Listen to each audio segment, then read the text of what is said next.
Okay, so today I'm going to be talking about grapevine red blotch virus. My name's Vaughn Walton. I'm a professor here at Oregon State University. I'm an entomologist, and I work on insects in vineyards as well as other small and tree fruits as well.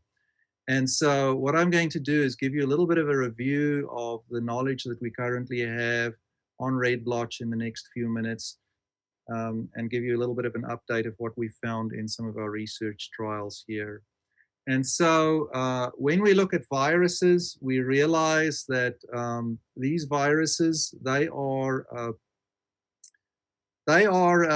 very, very dependent on time. We need to look at them over time, not just in the moment. And that is very often why we do these studies, these epidemiological studies, is it gives us a better idea of how a virus gets a foothold in a vineyard itself here as well. And so, as I just mentioned a minute ago, this is a picture of a person with a fly on their hat here, and it just shows how important it is to look not only as a human, like a human, to a specific phenomenon, but also realize that we have physiological time and we have calendar time, and physiological and calendar time isn't always the same thing. Insects and viruses are very, very dependent on environment to develop. And so physiological time is actually more important than calendar time. And so when we look at how viruses work, and this is not necessarily a virologist view of looking at how these work, we know that viruses it's not necessarily considered as a live organism. It's a physical force, is how I was taught years back.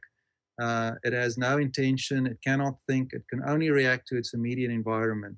And so in this case, when we look at a virus, we have a host plant, we have the disease, we have the vector, and then we have the environment. And these all fit into each other. And without one of those factors, you will eliminate the spread of the virus. And a virus can only spread or thrive when it can invade a functioning living cell, in this case, a grapevine. Viruses force entry. They make many, many copies of themselves. They very often can destroy cells. In the case of red blotch virus, not necessarily destroying it, but impeding the ability of the grapevine to function in a normal way. And so what I'm going to be talking about is to explain to you how viruses spread in Oregon, and how we think that it's being spread by insects itself as well. And so in this first slide here, this is work that my grad student, Dr. Danny Dalton, did a few years back. He graduated late last year. We went and looked at virus spread over time, year after year. And so then what we do is we look at vines, individual vines. We have those tested with PCR, and then we make these maps which shows how the infestation changes over time. So if you look on the right-hand side here, you can see red, which is virus, blue, which is no virus, and over time we can see a gradual increase of virus from the edge of that vineyard. This is one way of looking at it. Another way of looking at it is just a simple line graph. And when we look at the spread of virus here in Oregon, we document it by looking at vine to vine virus infection using PCR. We found a spread in all of the major production regions. We did not find any spread out in the Milton Freewater Walla Walla region. But the shocking thing is that in worst case scenarios, as is indicated by this thick dashed line here, we can find sometimes a tenfold increase within a 2 or 3 year period. And this can be really concerning to many growers, because this virus impedes sometimes the photosynthetic ability of the vine. Sometimes some growers, not in all vineyards, but many growers believe that these viruses negatively affect the quality of those grapes in those vineyards itself as well. So the question is, what bugs spread this virus? And there's been a lot of work that's been done in the past. And so we can work through this list here. And the very first question that many people ask us is, because they sometimes see the problems emerging real quickly, and they know they're on own rooted grapevines. And so the culprit here, first thing that comes to mind by many growers is grape phylloxera. It has actually been looked at if phylloxera could spread the virus. It's not a vector of the virus. We've looked at multiple tree hoppers, including potato leafhopper, sorry, and these are all leafhoppers. Western grape leafhopper, these are common leafhoppers, variegated leafhopper, Virginia creeper leafhopper, and then some of the sharpshooters, blue-green sharpshooters, other scale insects such as Lacanium scale, grape mealybug, vine mealybug itself as well, and grape bud mites, as well as grape whiteflies. So if we look at any of those, there has been very, very much detailed work done on all of those, and none of those insects have been proven to be vectors spreading the virus from one vine to another. So if we look at this list, there is no evidence that any of these insects can spread the virus. And so next step here was some work done down in California by Dr. Brian Bader with doctors Frank Zalem and Mysore Sudarshan, where they were looking at multiple counties in California to see if there are some of these leafhoppers, such as Erythronera elegantula and Variabilis, as well as zigzag, to see if they could spread this virus. And as I said a few minutes ago, none of those leafhoppers can spread it. They also started looking at some of these tree hoppers, in this case, Spicillus festinus, which is very, very commonly found there. And what they found from that early work was when they did transmission biology work, after a 3-month period at this bottom line here, they started finding 0.1% of vines being infected with virus after this bug has been placed on those vines if the bug contained the virus. That percentage increased over time. And so everyone, all us here in Oregon, started looking for these tree hoppers to see if we can find them here and if they're indeed transmitting the virus here in Oregon itself as well. Within a few months of that paper, we found the first evidence of some of these tree hoppers. And when you look at tree hopper feeding, these bugs are called stem feeders. And the biology of this is such that they basically girdle these stems and then they feed on top of that. And the reason for that is the sugars get caught in that upper area, higher nutrient level, way more efficient feeding. So that's their biology, that's their ecology, how they make their feeding more efficient. So when you give a step back from that, you can see that many of these girdled leaves have a red color, and that's because of the increased levels of sugar. So we started seeing these girdled leaves, and remember, this is not red blotch virus. This is a plant that is being fed on by tree hoppers. And we started finding these tree hoppers not only in Southern Oregon, but also in the Willamette Valley. We started doing some surveys of those, and we found 2 key species here in the Willamette Valley. We found Tortistulus wickemi and Tortistulus albidosparsus. The one on the right-hand side was more commonly found here in the Willamette Valley. The one on the left-hand side, more commonly found in Southern Oregon. When we look at the distribution of these insects, we found that they're mostly on the edges of vineyards, which very, very closely resembles the patterns of spread of the virus in those vineyards. Remember that earlier map that I showed you where you had an increase of spread from the left-hand to the right-hand side? This is more or less the same pattern that we found. And we thought, well, this is it. These are the bugs that are causing the spread of these viruses. However, the only way in which you can really prove that an insect is spreading this virus is by doing these transmission biology experiments. First thing that you do is you have a vine that contains the virus, you put the insect on that, we call that the acquisition period. After a period of time, we take the bug containing the virus in its gut, put it onto a vine that has no virus, that's called the inoculation period. We did that over various periods of time, up to 7 days. And then we started testing those vines to see if we're getting infectivity. We did in the vines itself. We continued those tests until the bugs were dead over a period of time. What we would then do is we would look at both the insect as well as the plant to see if that infectivity, if that virus is persisting in the insect and whether it's actually starting to be showing up in the vines itself. So we've done a range of different insects, including the 2 torticollis species that I just mentioned earlier. We also looked at Spicistlis festinus, the one that was shown by Brian Bader to be a vector down in California. We're also looking at Calodonus, Succeed, Scaphitopius, and Osbornellus species as well. So we did thousands of tests, and out of the thousands of tests with the tree hoppers, we found only 2 positives using the transmission biology tests and using the PCR testing. And so this is a qPCR test, and out of those, we found 2 positives.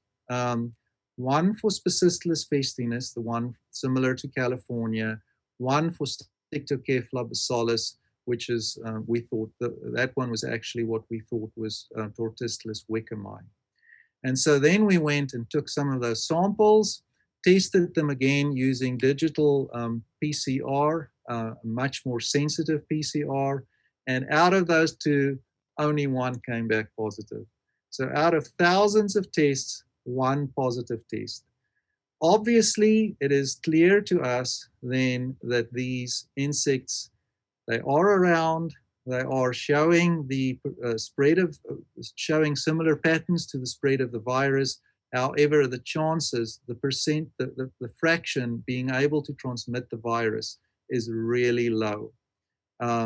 Less than a percentage, very, very similar to what Bader showed down in California. So 1 positive, 1 negative test. I know there is additional work down here and being done here in Oregon at the USDA, and I won't touch on that at this stage. The insects that we're really interested in focusing on in the next few years are Calodonus redactus, Osbornellus, and then there is another one, the sharp-nosed tree hopper, as well as Melanolarius plant hopper species. We will be using those insects and looking at those insects and testing those for virus in some of the future experiments. We also have a specialty crops funded, USDA funded proposal that got funded. It's a national proposal, and we will be looking at these vibrational signals that these insects send. We will record those as I show here in these figures. We will play back those recordings in the field, using those recordings to pull in those organisms and to see what the presence of those organisms are. This is a tool that can be used and placed out in the field. It is a tool that can be used to determine presence, but also can be used for management of these insects in future. So here we have an example of that vibrational tool that we're also using as a trap. It can be used for mating disruption in the vineyard, and we're hoping that in the next few years, this would be a tool that could be potentially be used in the field itself by growers. So at this stage, the work that we did was kind of disappointing. We spent quite a few years on this. We found that very few of the insects that we've been looking at can transmit these viruses. What we're learning is that really important is that one must use clean, healthy stock when planting new vines. Ask for virus tests when you're looking at buying plants. When you're grafting vines, make sure that you have clean wood. avoid planting or replanting vines that are in close proximity to vineyards that have the virus. Employ regular monitoring, and hopefully we'll have some new nice monitoring tools available. If blocks test positive for the virus, don't use budwood. This is common sense. Don't use budwood for propagation or provide it to other nurseries, and monitor for symptoms of both virus as well as insect vector presence. And that's it. Good morning, everyone, and thank you very much for having me part of the Oregon Wine Symposium. My presentation is about red blotch disease, a deadly disease for grape production. There is no cure for this disease. We are analyzing it from the anatomical and also structural perspectives to gain a better understanding of this disease. Okay, the objectives, for this research, I have two questions as part of the objectives. First, how does the virus get distributed throughout the vine? And secondly, what is the symptomology of the infection at the cellular level? To accomplish these objectives, we sample leaves from healthy and infected vines at different phenological stages, and then we fix these tissues with the different fixatives for observation with the transmission electron microscopy, which is also known as TEM. One thing I would like to emphasize about TEM is that it is a challenging and time-consuming process. But if you use this technique, it gives you a lot of useful and good information, and that's why we are interested in using this technique to understand the red blotch disease better. Okay, these are the healthy leaves. What you're looking here is basically the 5 major veins and the green lamina, which forms the reticulate venation pattern, which is a typical of all grapevine cultivars. On the other hand, once the leaves are or the vines are infected with red blotch, they develop red blotch between the veins, which is typical of the red blotch disease. Here I'm showing you some of the red blotches, which are confined to the leaf margins. And in addition to red blotches, the disease causes the veins to turn red, as you see here in this example, which is the signature symptomology of the red blotch disease.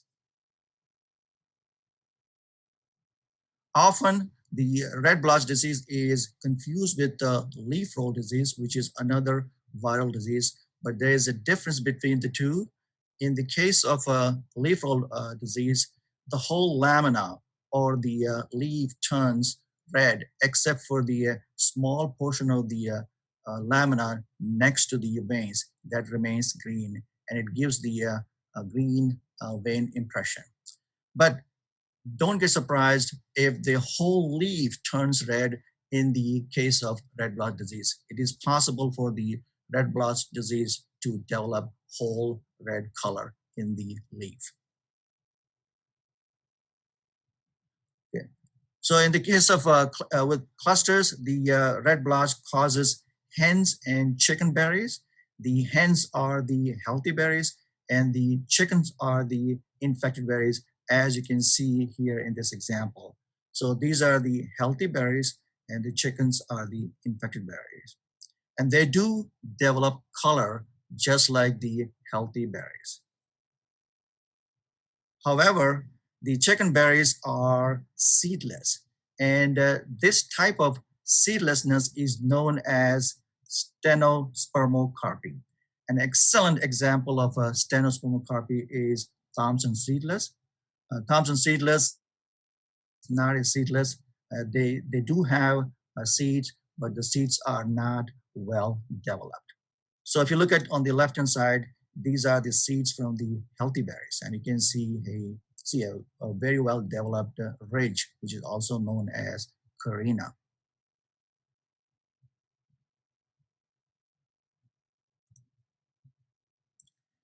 Suppose the seeds do develop, then the seeds transform into a different structure. The carina, right here, this ridge is transformed into a drumstick-like structure right here. Okay, you can see on this side. So this is the healthy seed. You have, and you can see well-developed carina. This is the ridge, and in the case of infected vines, the seeds basically turns into a drumstick. So the takeaway message here is that red blotch causes drumsticks in grape seeds. So this is the leaf structural architecture. The leaf leaf structural architecture did not change between the healthy and the infected vines. These are the sugar makers, which include the elongated palisade cells and the spherical round spongy mesophyll cells. So these are the cells that basically make the sugars for Brix or the sugar accumulation in the berry. Most of the sugars are produced by these elongated palisade cells. This is the upper and lower surface of the leaves. As opposed to the leaf structural architecture, the stomatal morphology has changed. So this is the upper surface of the leaves, and the stomates on the lower surface are either sunken or raised. So in other words, the stomatal morphology has changed.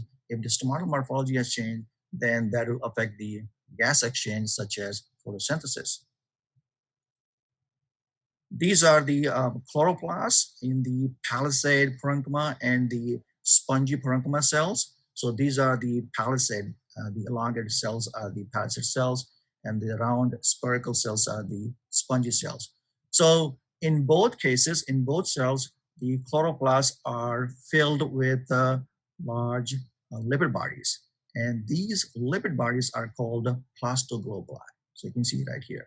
So all the chloroplasts in both cells are filled with globules or the lipid bodies. So once these lipid bodies are formed, that basically indicates that the chloroplast is being disintegrated. So in addition to lipid bodies, there is a massive accumulation of starch granules in the chloroplast. So you can see these starch granules on the right-hand side. So these white structures are the starch granules in the chloroplast. So both the starch granules and the lipid bodies together cause disintegration of the chloroplast. So this is an example of a complete dismantling of the chloroplast. As you can see here, the membrane system of the chloroplast system has completely separated. So once the chloroplasts are destroyed, then there is no sugar accumulation in the berries because the chloroplast is the seat of photosynthesis by which the sugars are manufactured in the leaf cells.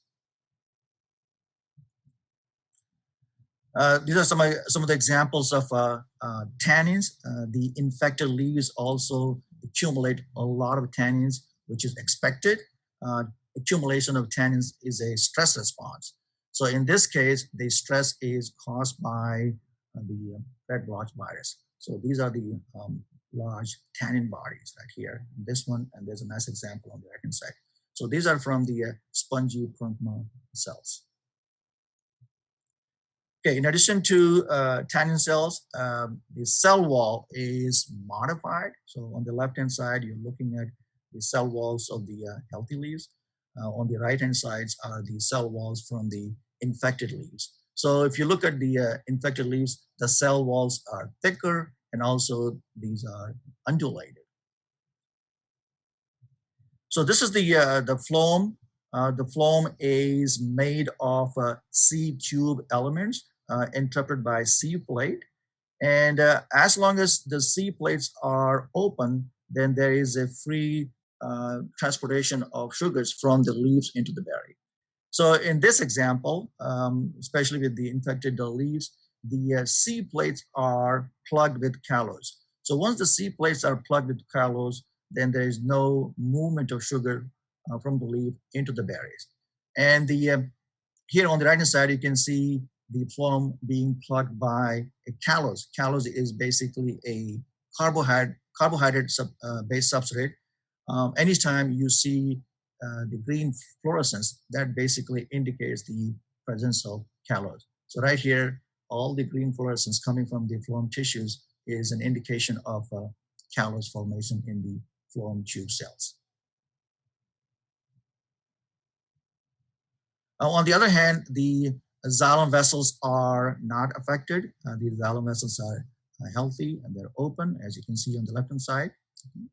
And then in the near future, we are interested in analyzing the plasmodesmata. Plasmodesmata are the cytoplasmic bridges or channels. And these bridges of the channels, they connect two cells. So as you can see here in this example, this is one cell and this is the other cell. And these cells are connected by these bridges. And we are interested in these bridges because the virus moves from one cell to another cell through these plasmodesmata. And that's how the whole vine becomes systemic.